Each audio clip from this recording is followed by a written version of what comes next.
تیم در هتل بودند.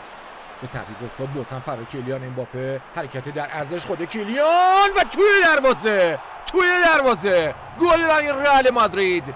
کیلیان امباپه به زیبایی هرچه تمامتر دروازه رایو و آگوستو باتیا رو باز میکنه. یک لحظه غفلت از کیلیان امباپه کافیه تا او زهر خودش رو بریزه و دروازه رایو رو باز کرد. مهاجم گلزن رئالی ها موفق میشه 18مین گل خودش رو به ثبت برسونه، اینطور هواداران رو در سانتیاگو برنابئو خوشحال بکنه. در آستانه دیدار برگشته دربی شهر مادرید در یک هشتم نهایی UCL، حرکت در ارزش تو سر توپ دیدنی